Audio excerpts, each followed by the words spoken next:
Hi, everyone. I'm Keith Mathis with the Mathis Group. We are a premier ATP with the Project Management Institute. Welcome to 7 Minutes to PMP Mastery. Today's video for the PMP test is going to focus on types of business value.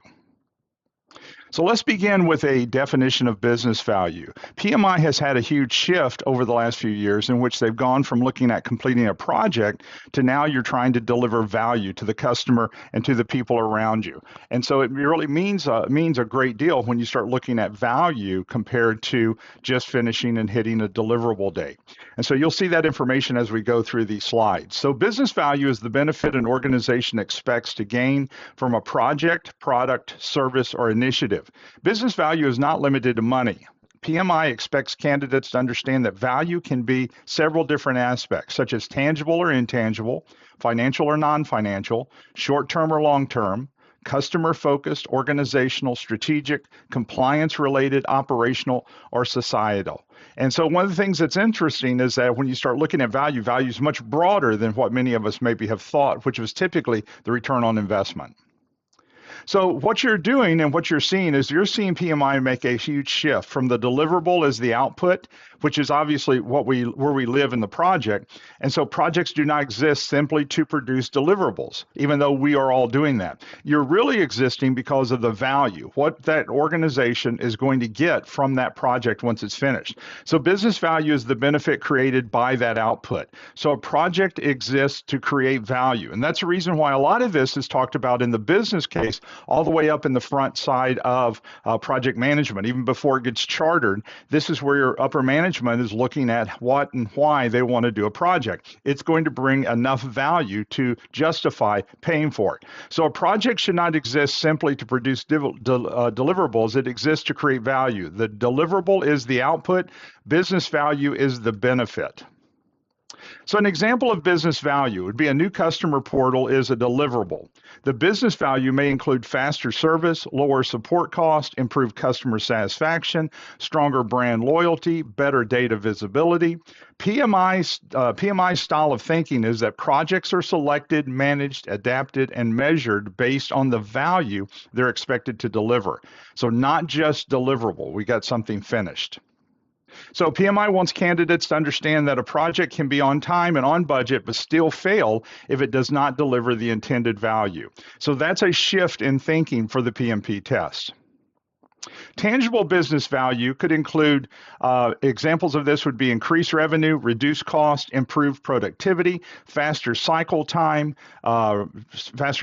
reduced defects, increased market share, higher sales conversion, lower operating expenses, improved schedule performance, reduce waste. These are going to be those things that can be measured directly, and that's typically the difference between tangible and intangible. You can measure these directly. So an exam clue for this is if the benefit can be counted, measured, or converted into financial terms, it is usually going to be under the list of tangible because you're going to be able to count that. Let's talk about intangible business value. So brand reputation, customer loyalty, employee morale, stakeholder trust, organizational knowledge, innovation capability, community goodwill, improved collaboration, better decision making, increased confidence in leadership. Notice how all of these are kind of elusive and kind of vague. And the reason is because these are intangible benefits. They're very important, but you're going to have to do something else to measure these. And so if it's harder to measure, it's typically going to be on the intangible side. So an exam trap that people fall into sometimes on this is intangible value is not less important just because it's harder to quantify. PMI expects the project manager to consider both tangible and intangible value when you're looking at trying to justify a project. Let's look at financial value for a moment. Financial value directly affects the money, and so it's going to stick very close to that. So return on investment, net present value, payback period, increased profit, reduced cost, improved cash flow, cost avoidance, revenue growth. Notice how all of these have something to do with your financial side of your project, the funding possibly. And you'll notice that a lot of these are actually put into the business case, which is a pre-project document. The business case typically basically looks at what the project is going to bring back in benefits and justifies it. And then when we charter the project, it's actually going to be a project when we charter it. But notice how all of these happen to go back to financial. And so as it does go back to financial, that allows you to be able to see these are financial values. Now, you're not going to have to calculate any of these on your test right now. And so, but they are things that you do need to know what it is and what it does. So these are terms you do want to know.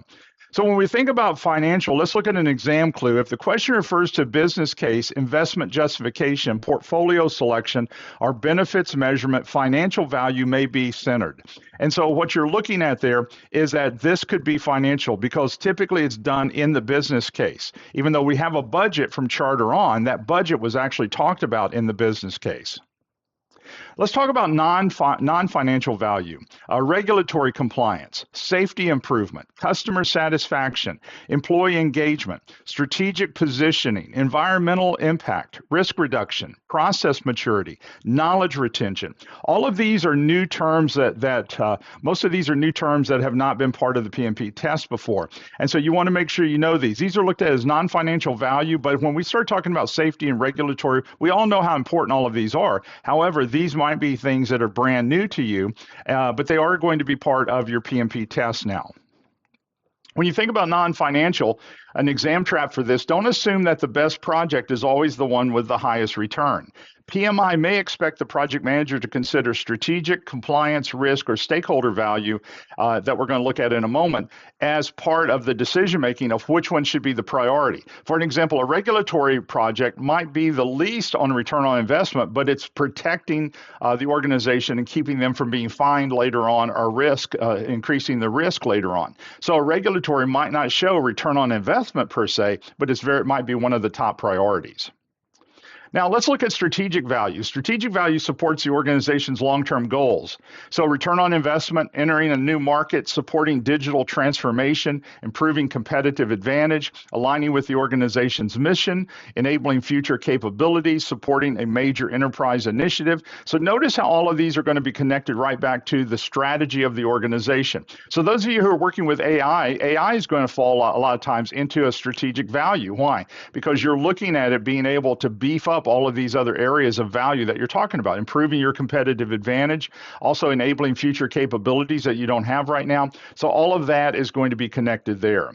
So an exam trap for this would be a project should remain aligned with the business objectives throughout its life cycle. If conditions change, the project manager should reassess alignment and escalate appropriately through governance. So strategic value is always going to be connecting to upper management, to the strategic plan, those type of things. Now let's take a look at customer value. It's the benefit delivered to the customer and the end user. Easier user experience, faster service, better product quality, improved accessibility, more reliable performance, features that solve real customer problems. All of these are connected to that customer and the customer experience. And so the agile clue for this, something like this, would be in agile environments, value is often expressed through the product backlog, through prioritizations, through minimal viable product decisions, user feedback, and frequent delivery of usable increments. Now, the reason why we went with agile with this is because agile and customer value are much closer connected than we might see in plan-driven or traditional project management. It doesn't have to be agile, but it's definitely a clear connection for some of their agile type questions. Operational value improves how the organization works. So more efficient workflows, automation, reduced rework, better reporting, improved handoffs, standardized processes, shorter response times, higher throughput.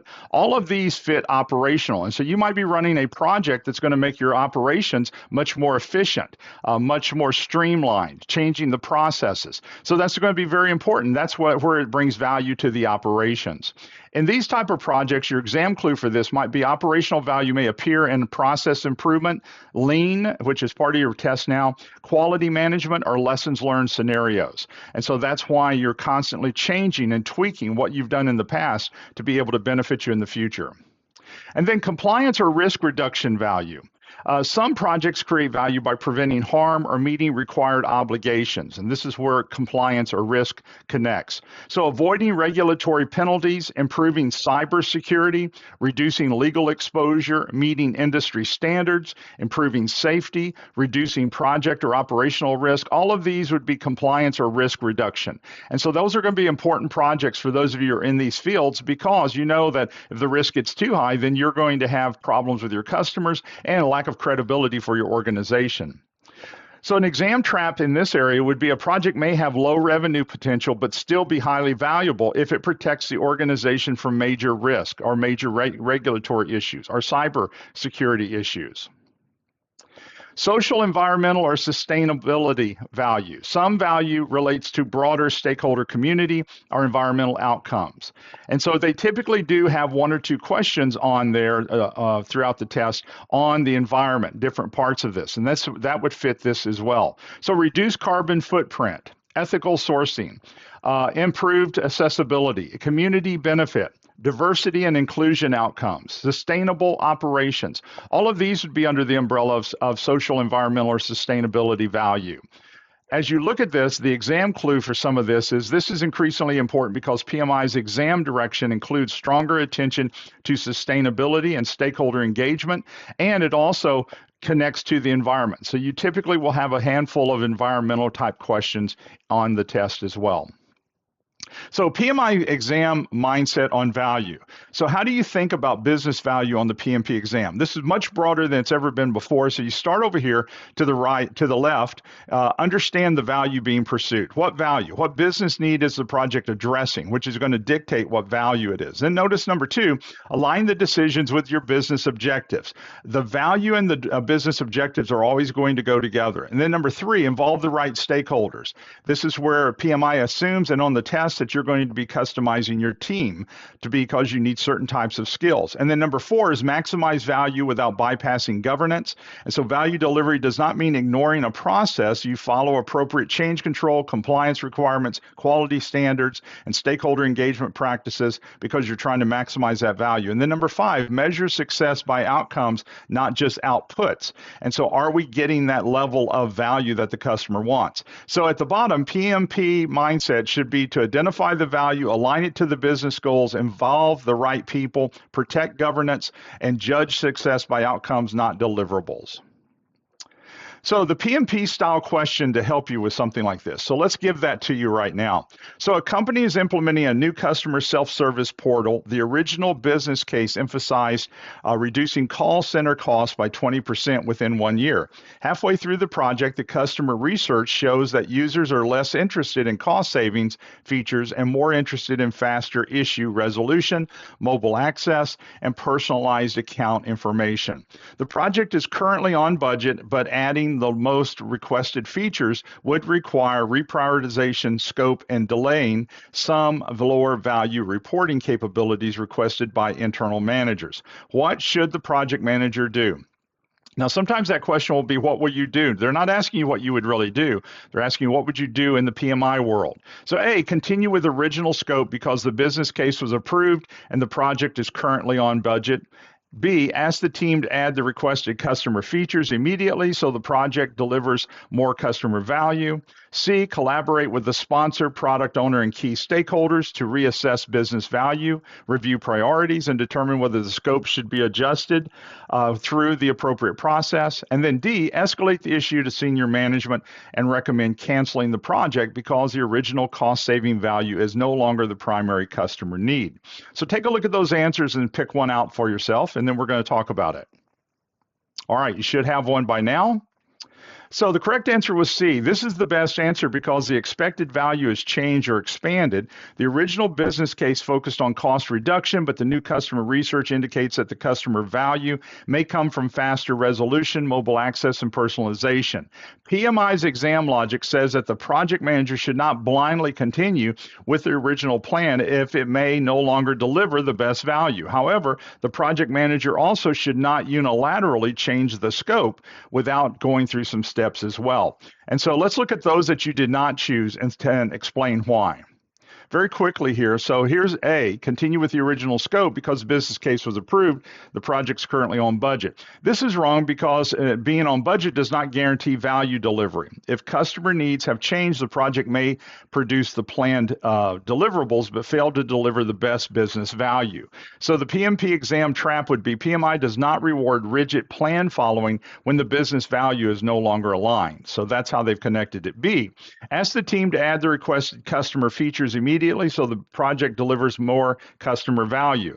This is wrong because the project manager should not bypass prioritization, stakeholder alignment, or change control. The customer features may be valuable, but they still need to be evaluated against the constraints, the benefits, the risk, and stakeholder expectations. So the PMP exam trap on this would be deliver value. Does not mean accept every new request immediately. They still have to go through the structure. And then D, escalate the issue to senior management. Recommend canceling the project because the original cost-saving value is no longer the primary customer need. On the test, most of these extremes where you're escalating is probably not going to be your best answer. They want you to maintain it, want you to fix it. So escalating, and there's going to be a lot of escalation on your test, is not the best. This is too extreme. The scenario does not say the project has no value. It says the value may need to be reassessed and reprioritized, and the project manager should analyze and collaborate before recommending cancellation. So the PMP trap here, do not escalate or cancel before assessing the situation with the right stakeholders. So that explains a little bit to you on why these other answers were not the best answer. Remember, you're not choosing a right answer, you're choosing the best answer. So as we close with this video, let's spend just a moment here and let me mention something to you. You've got my 800 number, my email address. I'd be glad to help you in any way I can. We do PMP exam prep boot camps every other month virtually so people can sign in from all over the world. I'm the one who teaches them. We've been training PMP candidates since 2006. And so I'd love to be able to work with you and your company. If I can help you, please contact me. I hope you have a wonderful week. Bye now.